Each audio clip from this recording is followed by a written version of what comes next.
ہم فلسطین سے محبت کیوں کرتے ہیں؟ ہم فلسطین سے اس لیے محبت کرتے ہیں کہ یہ فلسطین انبیاء علیہ السلام کا مسکن اور سرزمین رہی ہے۔ حضرت ابراہیم علیہ السلام نے فلسطین کی طرف ہجرت فرمائی۔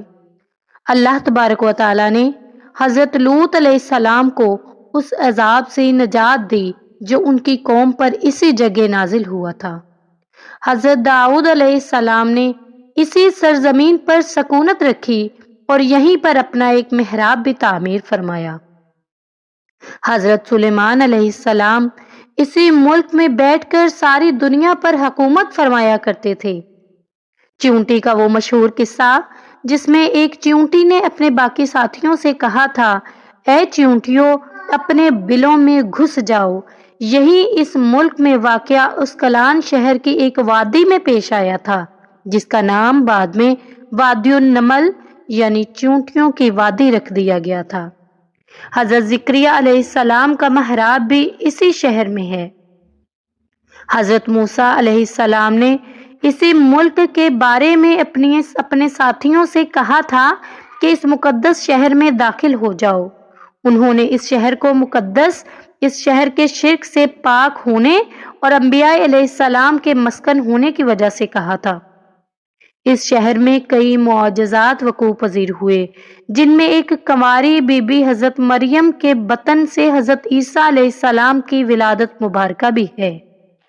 حضرت عیسیٰ علیہ السلام کو جب ان کی قوم نے قتل کرنا چاہا تو اللہ تبارک و تعالیٰ نے انہیں اسی شہر سے آسمان پر اٹھا لیا تھا۔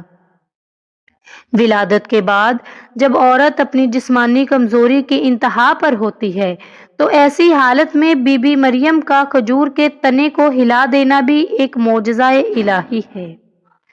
قیامت کی علامات میں سے ایک حضرت عیسیٰ علیہ السلام کا زمین پر واپس تشریف لانا بھی اسی شہر کے مقام سفید مینار کے پاس ہوگا۔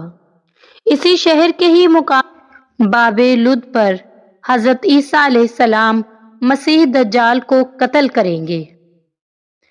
فلسطین ہی ارض محشر ہے۔ اسی شہر سے ہی یاجوج و ماجوج کا زمین میں قتال اور فساد کا کام شروع ہوگا۔ اسی شہر میں وقوع پذیر ہونے والے قصوں میں سے ایک قصہ طالوت اور جالوت کا بھی ہے۔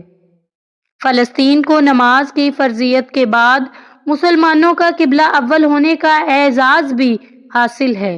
ہجرت کے بعد حضرت جبرائیل علیہ السلام دوران نماز ہی حکم ربی سے آقا علیہ الصلوۃ والسلام کو مسجد اقصی یعنی فلسطین سے بیت اللہ کعبہ یعنی مکہ مکرمہ کی طرف رخ کر آ گئے تھے۔ جس مسجد میں یہ واقعہ پیش آیا وہ مسجد آج بھی مسجد قبلتین کہلاتی ہے۔ حضور اکرم صلی اللہ علیہ وآلہ وسلم معراج کی رات آسمان پر لے جانے سے پہلے مکہ مکرمہ سے یہاں بیت المقدس یعنی فلسطین لائے گئے۔ سرکار دو عالم صلی اللہ علیہ وآلہ آلہ وسلم کی اقتداء میں انبیاء کرام علیہم السلام نے یہاں نماز ادا فرمائی۔ اس طرح فلسطین ایک بار پھر سارے انبیاء کا مسکن بن گیا۔ سیدنا ابو ذر رضی اللہ تعالیٰ عنہ کہتے ہیں کہ میں نے رسول اللہ صلی اللہ علیہ وآلہ وسلم سے عرض کیا کہ زمین پر سب سے پہلی مسجد کون سی بنائی گئی؟ تو آپ صلی اللہ علیہ وآلہ وسلم نے فرمایا کہ مسجد الحرام یعنی خانہ کعبہ۔ میں نے عرض کیا پھر کون سی مسجد بنائی گئی؟ تو آپ صلی اللہ علیہ وآلہ وسلم نے فرمایا کہ مسجد الاقصی یعنی بیت المقدس۔ میں نے پھر عرض کیا کہ ان دونوں کے درمیان کتنا فاصلہ ہے؟ آپ صلی اللہ علیہ وآلہ وسلم نے ارشاد فرمایا کہ 40 برس کا، اور تو جہاں بھی نماز کا وقت پالے وہی نماز ادا کر لے، بس وہ مسجد ہی ہے۔ وصال حبیبنا صلی اللہ علیہ وآلہ وسلم کے بعد حضرت ابوبکر صدیق رضی اللہ تعالیٰ عنہ کو ارتداد کے فتنہ اور دیگر کئی مشکلات سے نمٹنے کے لیے عسکری اور افرادی قوت کی اشد ضرورت کے باوجود بھی ارض شام یعنی فلسطین کی طرف آپ صلی اللہ علیہ وآلہ وسلم کا تیار کردہ لشکر بھیجنا بھی ایک ناقابل فراموش حقیقت ہے۔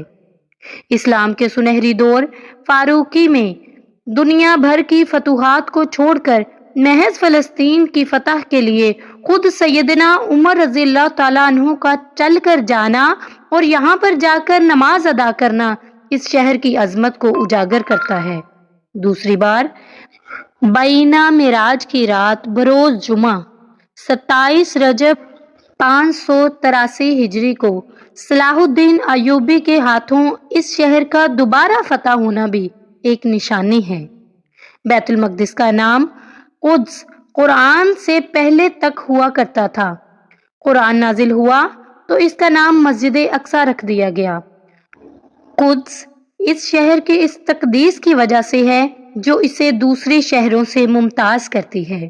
اس شہر کے حصول اور اسے رومیوں کے جبر و استبداد سے بچانے کے لیے 5000 سے زیادہ صحابہ کرام رضوان اللہ علیہم اجمعین نے جام شہادت نوش کیا اور شہادت کا باب آج تک بند نہیں ہوا، سلسلہ ابھی تک چل رہا ہے۔ یہ شہر اس طرح شہیدوں کا شہر ہے۔ مسجد اقصی اور بلاد شام کی اہمیت بالکل حرمین الشریفین جیسی ہے۔ جب قرآن پاک کی یہ آیت والتین والزیتون وطور سینین وہذا البلد الامین نازل ہوئی تو ابن عباس کہتے ہیں کہ ہم نے بلاد شام کو التین انجیر سے، بلاد فلسطین کو الزیتون زیتون سے اور الطور سینین کو مصر کے پہاڑ کوہ طور جس پر جا کر حضرت موسیٰ علیہ السلام اللہ پاک سے کلام کیا کرتے تھے سے استدلال کیا۔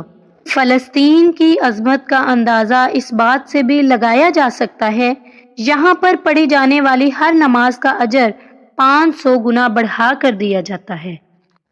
فلسطین سے محبت کی اور بھی کئی وجوہات ہیں، لیکن ویڈیو لمبی ہونے کی وجہ سے یہاں پر صرف چند وجوہات بیان کی گئی ہیں۔ اس ویڈیو کو زیادہ سے زیادہ شیئر کریں تاکہ تمام لوگوں کو پتہ چل سکے ہم فلسطین سے محبت کیوں کرتے ہیں۔